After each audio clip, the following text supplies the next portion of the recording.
Welcome to the Misinformation Nation podcast, where we examine media spin, media bias, and outright fake news or misinformation, as well as the deep rabbit holes of conspiracy theories. I'm Christopher Dodd.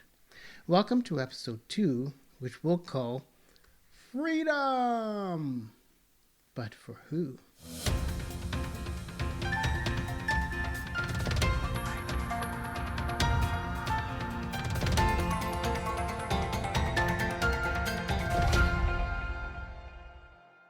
On this episode, something I thought I'd never say.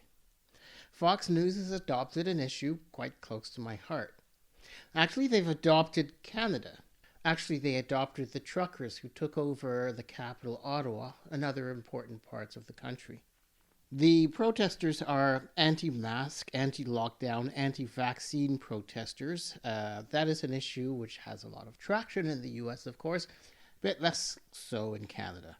So officially, the truckers have been protesting the various vaccine mandates. They need to show proof of a vaccine to re-enter Canada if they ever cross the U.S. border, which many truckers often have to do, is go back and forth. Their protest morphed into a kind of protest against all kinds of restrictions. And they've called themselves the Freedom Convoy. At first, they moved their trucks into the capital city of Ottawa to have a demonstration, but that demonstration turned into a occupation of Ottawa that lasted almost the whole month. They also blocked key infrastructure such as bridges and key border routes, clogging supply chains. Now, Canadians were long since fed up of this protest before it was finally broken up. The truckers were clogging key routes, access to people's homes and businesses.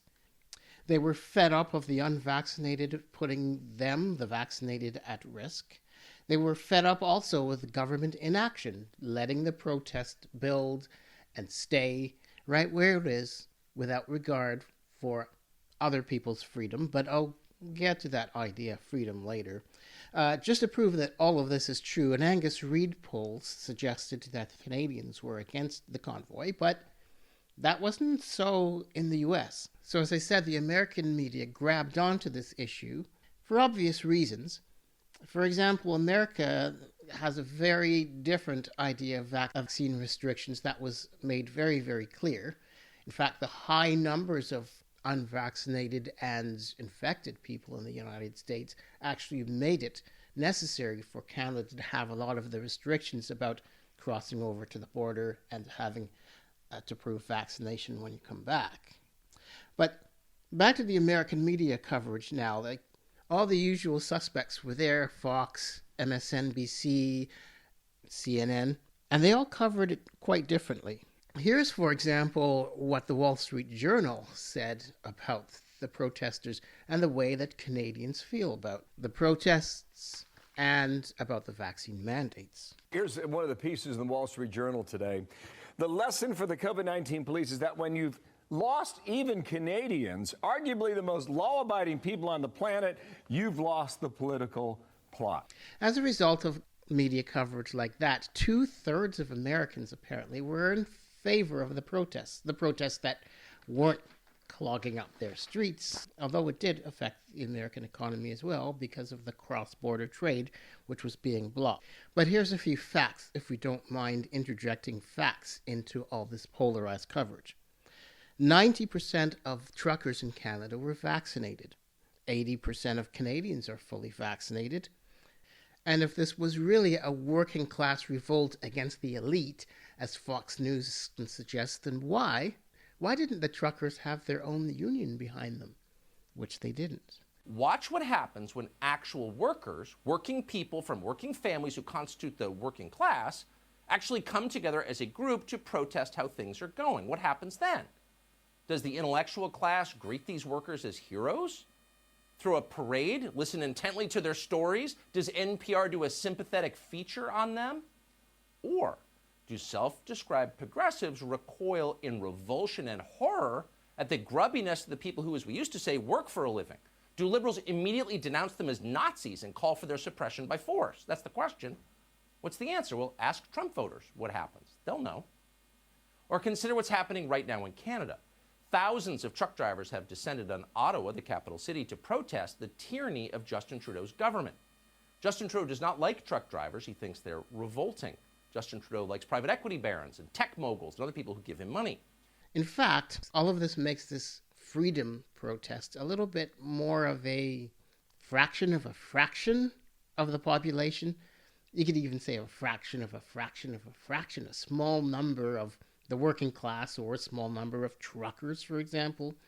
It actually makes it a lot closer to what Prime Minister Justin Trudeau called a fringe element. Now, he was heavily criticized for using the term which people called harshly divisive, but he stopped well short of calling them Nazis. Now, you should know, though, that Nazi swastikas, Confederate flags, people urinating on national monuments, people were subjected to racial slurs. It is unfair to paint the whole protest with this brush of its most extreme element, although it was part of it. And it's hard to ignore that fact, especially when there is concrete photographic evidence of its existence. The protesters seem to key in on Canadian Prime Minister Justin Trudeau, whom many of them consider to be too woke. That may explain the way that the U.S. network Fox covered this debate. They were really in their zone. Take this guest appearance by right-wing commentator Ben Shapiro, who accuses the Canadian government of authoritarianism. I mean, it's been amazing to watch as elite institution after elite institution completely destroys itself on the basis of the notion that they are able to control all of the extraneous events of life, and then reality clocks them in the face. And the people of Canada are tired of this. The polls show in September, after the last election cycle, that the vast majority of Canadians want Justin Trudeau to go. Whether we're talking about people from the left to the right, they just don't like Trudeau. And there's a reason for that. It's because you have a bunch of authoritarians over there who have decided that they are going to set standards that defy science and defy reason. What Fox doesn't say is that the federal government run by Justin Trudeau has very little control over most of the things that restrict people's freedom, as he would call it. For example, the feds don't run schools. They can't close businesses like cinemas, gyms, shops. They don't manage the hospitals that are being overrun by COVID patients.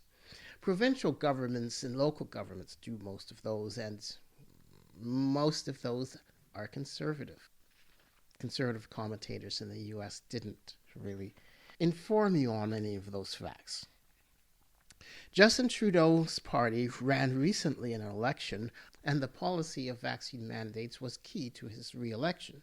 However, his key plank was only going to restrict the use of trains, planes, and border crossings by any means to the vaccinated. Now, of course, that would affect the truckers, and that was the original impetus for these protests. As I explained, however, the truckers would not be able to leave Canada because they would have to show proof of a vaccine to cross the border into the United States. And that's somewhat out of the jurisdiction of Justin Trudeau and his government. Pierre Poilievre is an MP and a prominent member of the Conservative Party, a party that may be moving slowly towards the Trump style of divisiveness. Let's look at what Pierre Poilievre said about freedom. He once said that the freedom to swing your fist ends at my face. Pretty clear and vivid analogy, isn't it?